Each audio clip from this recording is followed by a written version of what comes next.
안녕하세요. 대치동 논술혁명 박기호 선생님입니다. 자, 메가스터디 회원 여러분들은 지금 한양대 대비 방법, 자, 인문계열과 상경계열 대비 어떻게 할지 이 영상 보고 준비하기 바랍니다. 자, 재밌는 건 뭐냐? 수능 최저가 생겼습니다. 전체 다. 작년에는 인터칼리지 학부만 생겼잖아. 근데 이제 전체 다 적용됩니다. 9월 9일, 25년 9월 9일 원스 접수를 하면요, 이제 준비를 하실 텐데, 상경계열과 인문계열은 토요일 시험 칩니다. 오전에 상경계열, 오후 1, 2 나눠서 인문계열, 자연계열은 오전에 한 번, 오후에 1, 2 해서 3번에 걸쳐서 시험을 봅니다. 일요일 날 시험을 봐요. 23일이죠. 그래서 전체적으로 여러분이 수능을 치고 한 일주일 정도는 한양대를 오롯이 준비할 수 있는 시간적 여유가 있죠. 그래서 한양대 기출문제를 굳이 지금 풀진 않아도 됩니다. 이때 일주일 동안 준비하면 되니까요. 그런데 논술의 기초적인 거, 자, 인문계열, 상경계열은 논술의 기초적인 거는 지금 준비가 돼 있어야 돼요. 그래서 앞에 있는 대학, 바로 뭐 연세대나 기타 대학, 홍익대나 이런 대학 준비하면서, 그리고 또 그 앞에 시험 치는 경희대, 건국대, 고려대 준비하면서 같이 준비하면 되겠습니다. 일단 3합7이니까 서강대와 한양대가 수능 최저가 같아요.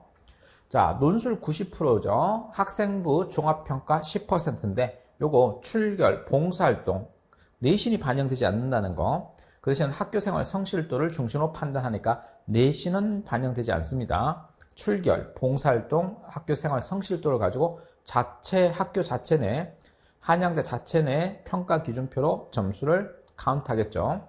자, 23년 2월 졸업자냐면 26년 2월 졸업자가 여러분 고3이에요. 그럼 사수생부터 사수생, 오수생, 그리고 검정고시, 외국 고등학교 졸업자는 생기부가 없으니까 논술 성적에 비례해서 학생부 종합평가 점수를 받게 된다. 그 말은 논술 잘 치면 끝난다 이 말이에요. 자, 전체적으로 국어, 수학, 영어, 탐구는 한 과목만 반영하고요. 3합7이 돼야 되니까 국어를 뭐 4등급 받았다라고 가정을 하고 영어 1등급, 탐구 2등급 하나 이렇게 나오면 되는 거다. 뭐 수학을 못할 경우에는 인문 논술 보면 되고 수학을 잘하는데 뭐 수학이 뭐 2등급이다. 그리고 뭐 영어가 2등급, 탐구 하나가 3등급 나왔다. 그럼 이렇게 해서 3합7이 되니까 이럴 경우 상경계열 지원하면 된다. 자, 이제 의예과를 보자. 의예과는 국어, 수학, 영어, 탐구 두 과목 평균 내서 3합4를 만들어야 돼요. 국어 2등급, 수학 1등급, 영어 1등급 이런 식으로 만들어야 되죠. 빡세네요. 자, 이렇게 해서 수능 최저 기준을 살펴봤습니다. 학폭은 감점이 있다는 내용이고요. 자, 수능 이후에 일주일 동안 준비할 때 인문계열은 한 문항 1200자 쓰는 연습을 하면 됩니다. 시험 범위는 국어 영역과 사탐 영역입니다. 자, 그러니까 논술에 여기서 국어 영역은 문학도 나올 수 있고요. 그리고 뭐 독서 문제도 나올 수 있습니다. 사회탐구는 비문학 문제에서 뭐 사회탐구의 배경 지식들이 쭉 동원되는데 배경 지식을 써갖고 하는 건 아니고요. 제시문에 그 내용들이 사탐 지문들이 나옵니다. 자, 상경계열은요, 인문은 똑같이 국어 사탐에서 나오고요. 600자짜리 나옵니다. 주로 설명 분석형이 나와요. 자, 수리 한 문항은요, 크게 한 문항이지만 배점이 절반 50점, 50점 이렇게 돼 있지만 사실상 여기서 결정이 나요. 그 소문항이 두 문항에서 세 문항까지 출제가 되고요.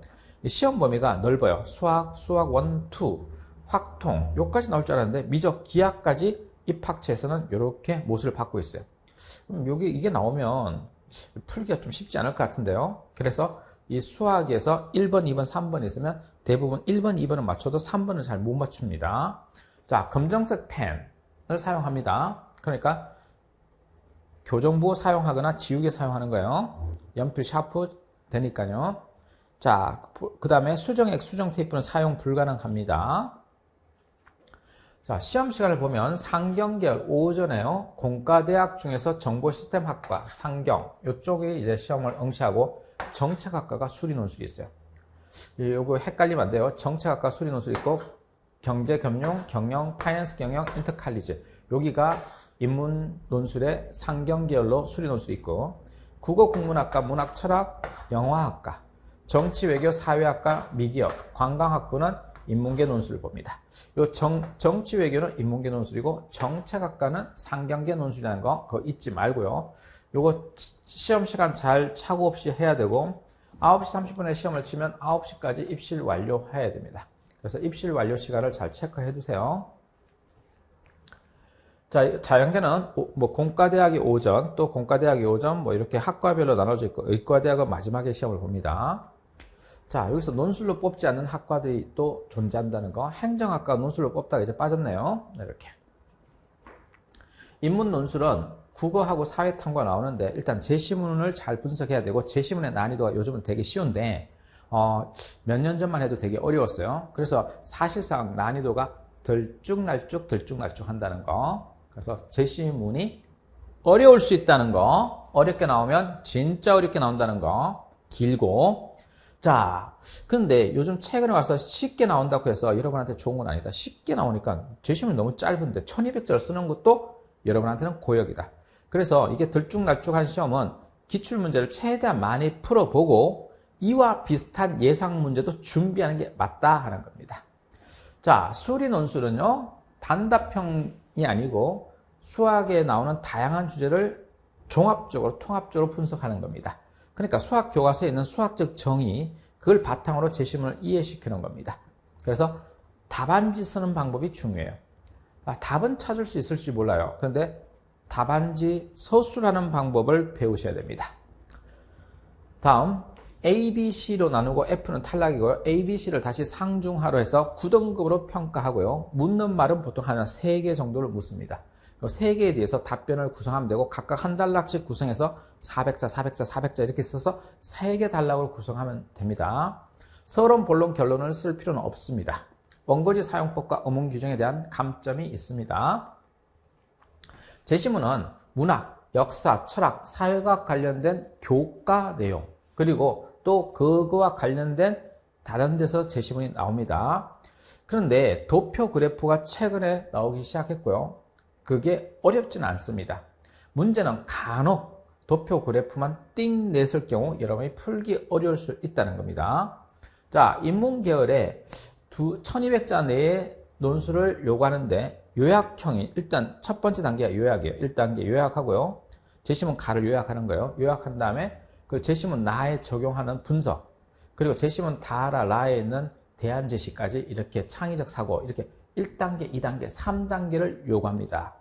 요약해라, 그 다음에 분석, 설명 분석, 그리고 대안 제시 이렇게 해서 3단계로 가기도 합니다. 보통 그렇다는 거예요. 자, 그리고 문제 유형이 복합적이되 정형화되어 있지 않다는 거. 그런 말은 계속 여러 가지 유형을 다 풀 수 있어야 돼요. 6가지의 기본적인 유형을 이해하고 있어야 되고요.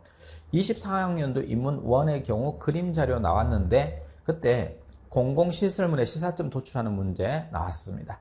근데 그 그림만 보고 야 이거 시사점 도출하는 게 쉽지는 않았습니다.